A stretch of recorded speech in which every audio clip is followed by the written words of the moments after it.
Hey there, and welcome back to another episode of Be Encouraged Moments. I gotta say it. We say it every week. I love being here. I love doing these. It's so funny. I get all weird though right before we start recording these. Yeah, she does. I'm always nervous, but I love doing them despite that. Today we are going to be talking about Sassy Girls. It's so funny. There's a song. I'm totally squirreling right now, but there's a song called Shiny. And every time I say Sassy Girls, I want to go sassy. I don't know, whatever. Okay, so the reason we're talking about Sassy Girls is because a couple reasons, but one of them was we actually had one of you reach out to us and say that this was a topic you wanted us to address. And while I didn't jump right on it, because I wanted to make sure that I addressed it with full heart and that I was able to have the conversation. So I want to first start with what are definitions, because I love definitions and I love really dissecting this. So I did a little research and I got the definition for sassy, just sassy by itself. And sassy is lively, bold, full of spirit, maybe a little cheeky. Okay. But you take that Y off and you look up the definition just for sass. It's a completely different ballgame. It talks about cheek still, but it talks about being rude to someone. And I thought it was really interesting. The first definition was a little bit softer, if you will, and a little bit something you could look at from a couple different angles. But being rude to someone is pretty straight. Yeah. pretty right there. I wouldn't have thought those two words would have been so different. I wouldn't have either, and I'm so glad that I went and looked them up because I think that kind of shapes this video a little bit. So I gotta right off the bat ask, how many of us know, or maybe are, a sassy girl? Mm-hmm. How many of us are raising sassy girls? So this topic became something I wanted to talk about because I do have a little girl. And I don't necessarily think she falls into the category of a sassy girl, but I do think she has some sassy tendencies, as I'm sure we all do. One of her favorite, or one of the big things that we face is that when she asks for help with something, and when you're in the midst of explaining it, once it starts to click for her, she immediately goes into this, I know. And it's like, no, you don't know because you asked me to help, you know? And so there's sass on both sides there because my reaction is like, and like I said, the way she says it is, it's got that rude thing going there and that cheekiness. And so again, I am aware of the fact that she's got sassy qualities, but I don't know that she falls into necessarily the sassy girl classification. Right. But she, in the last several weeks, just turned 10 years old. Oh, incredible, 10! Insane.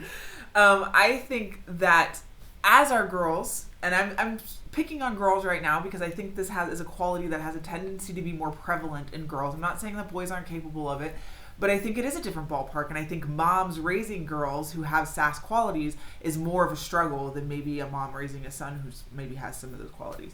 So I think as our girls start to get older, when they were little and sassy, it was cute, maybe even almost funny at times. But as they start to identify who they are and start to get more of a voice at 10, 12, 13-year-old age, that sass starts to become rude. It starts to become almost, irritating and, often annoying. Yeah, annoying and often offensive even, if you want to go that far. In the classroom at school, amongst their other friends, with other parents.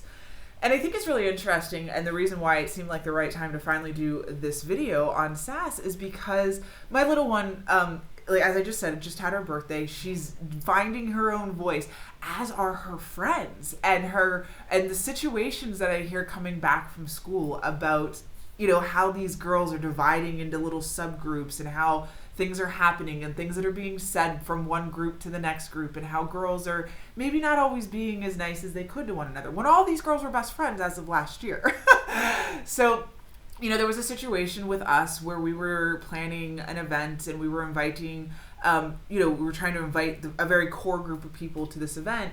And we also had a cap on the number of people that we could invite based on the event. And it got out, that we had invited two of the girls from the classroom, but nobody else. And so that kind of turned into a whole thing.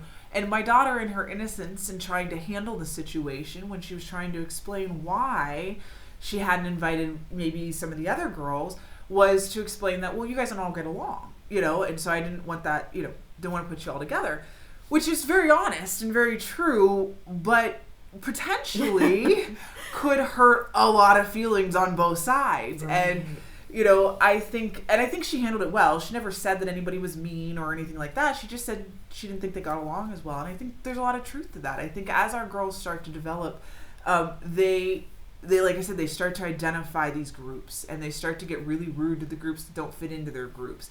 And I think that I wanted to bring this topic out because I also noticed in the midst of that particular situation is how the moms handled the situation. And I saw some sass come out in the moms as well, or the lack of awareness of the sass that was present amongst the girls.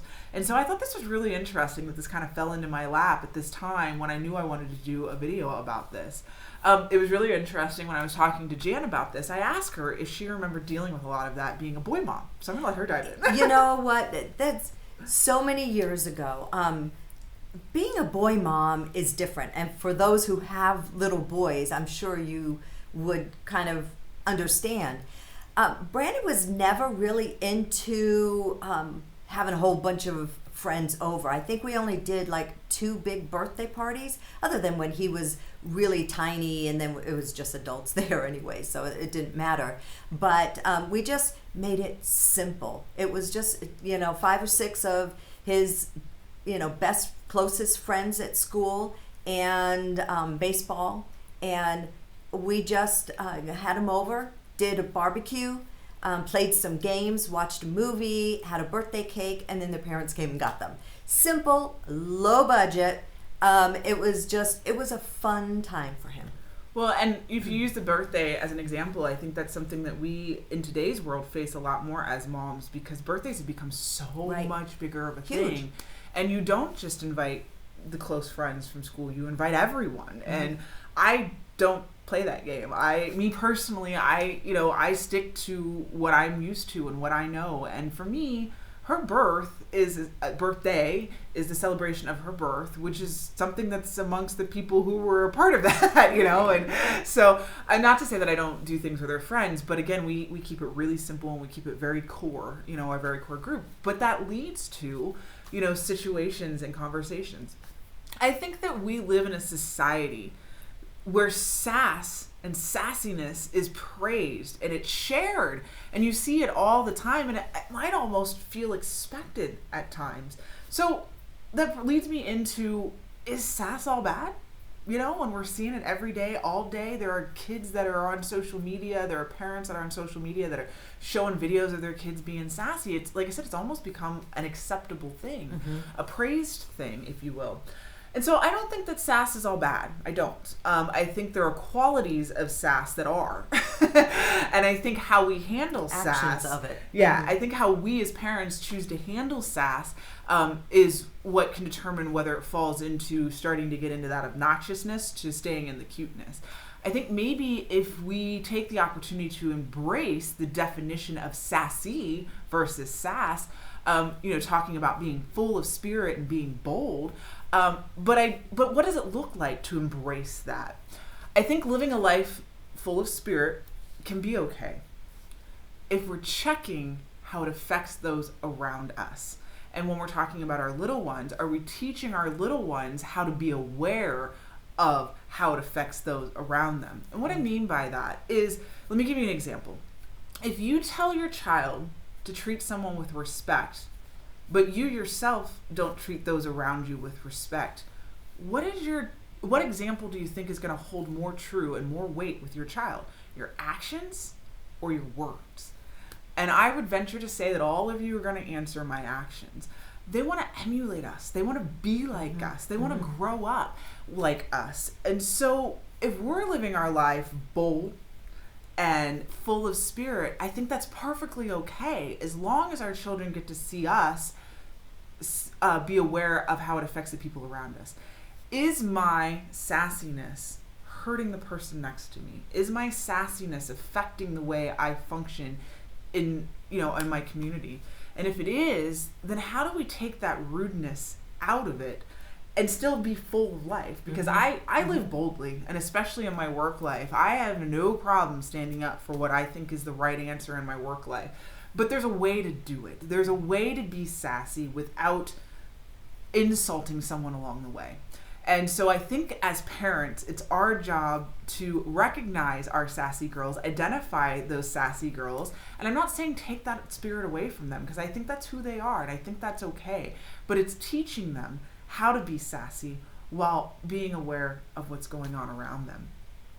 I think living a life, living lively, living bold, full of spirit, I think it comes down to matching each one of those qualities equally with respectfulness and with awareness. I don't have all the answers. I don't know what's right. I got a girl rapidly approaching teen years, and I'm sure sassy is going to be a forefront of my conversations for a very long time. I try to look back as to what I was like during that time, but more importantly, I try to look at what I'm like right now. And I try to have conversations with her. And I think one of the other key components to this too is us being aware of our girls. And what I mean by that is I don't think that we just take acceptance at face value that my daughter couldn't do that or my daughter's not capable of that, because I think our kids are capable of things that we're not aware of. And what I mean by that is, for example, there was a situation at school where Marley was upset because the teacher got mad at her when she wasn't the only one doing it. And I think she expected me to console her. And my response was, but you were doing it. Because I was aware of the fact that my child is capable of behaviors that I may not always be aware of. Or maybe those behaviors are exasperated when she's away from me. Or maybe she's challenging or figuring out what she can get away with when she's not with me. Our kids are capable of things. I know for a fact I was capable of all kinds of things when I was a kid that my parents may or may not have been aware of. But I also knew that my parents would never take it at face value that I was right. So I think us as parents not only need to be aware and be teaching our children to be aware, but also take the opportunity to teach our kids and talk with our kids and let them be aware of how would that have felt if that had happened to you.